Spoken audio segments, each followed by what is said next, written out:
sebagai tugas akhir atau sebagai UAS pada mata kuliah politik keuangan dan anggaran.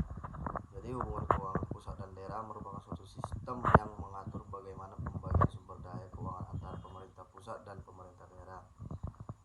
Sistem ini penting dalam menjalankan sistem desentralisasi di Indonesia, di mana kewenangan pemerintah diberikan kepada daerah-daerah. Tujuan hubungan keuangan pusat dan daerah sendiri ada beberapa. Yang pertama itu untuk mempercepat pembangunan di daerah. Dengan memberikan kewenangan dan sumber daya keuangan yang cukup, maka diharapkan daerah dapat mengembangkan potensi serta mengatasi masalah yang dihadapi daerahnya masing-masing. Yang kedua itu untuk mewujudkan pemerataan pembangunan. Transfer dana dari pusat ke daerah diharapkan mampu membuat pembangunan yang merata di antara daerah-daerah yang diberikan transfer ataupun memiliki hubungan keuangan dari pusat ke daerah, yang tidak hanya terpaku pada atau terpusat pada kota-kota besar saja. Yang ketiga itu untuk meningkatkan efisiensi dan efektivitas penggunaan anggaran. Otonomi daerah harapannya mampu untuk lebih efektif dan efisien dalam pengelolaan anggaran sesuai dengan kebutuhan masyarakat setempat. Dalam hubungan keuangan pusat dan daerah terdapat beberapa aspek juga. Yang pertama itu pemberian sumber penerimaan daerah. Pemerintah pusat memberikan kewenangan pada daerah untuk memungut pajak maupun retribusi daerah. Yang kedua, pengelolaan transfer ke daerah.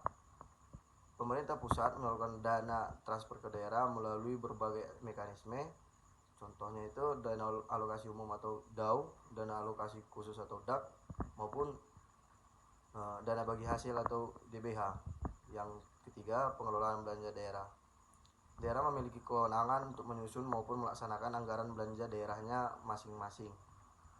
Selanjutnya, pemberian kewenangan untuk melakukan pembiayaan daerah.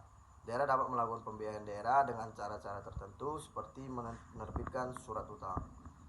Yang terakhir, aspek pentingnya yaitu pelaksanaan sinergi kebijakan fiskal nasional.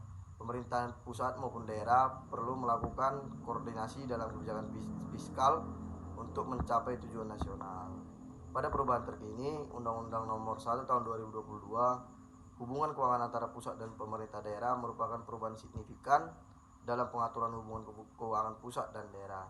Undang-undang ini diharapkan mampu memperbaiki desain desentralisasi maupun otonomi daerah yang sudah ada, sehingga bisa lebih berkelanjutan dan akuntabel.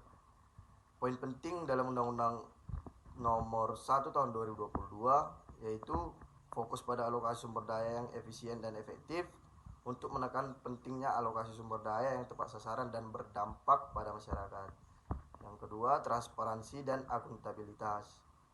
Diperkuat mekanisme pengawasan dalam pengelolaan keuangan daerah supaya keuangan daerah ini tepat sasaran dan langsung dirasakan dampaknya oleh masyarakat daerah sekitar ataupun daerah masing-masing. Yang terakhir itu keadilan. Pembagian sumber daya keuangan harus lebih memperhatikan kebutuhan daerah yang memiliki keterbelakangan. Selanjutnya, implikasi bagi daerah ataupun manfaat bagi daerah dengan adanya hubungan keuangan pusat dan daerah ini yaitu untuk meningkatkan kualitas pelayanan publik. Jelas bahwa peningkatan kualitas pelayanan publik menjadi kebutuhan yang masyarakat di daerah masing-masing. Selanjutnya, mendorong pertumbuhan ekonomi daerah yang diharapkan dapat mengembangkan potensi ekonomi secara lebih mandiri. Dan yang terakhir, untuk meningkatkan kesejahteraan masyarakat. Pembangunan yang merata dapat mensejahterakan masyarakat di daerah dan memperbaiki taraf hidup masyarakat di daerah tersebut. Sekian video dari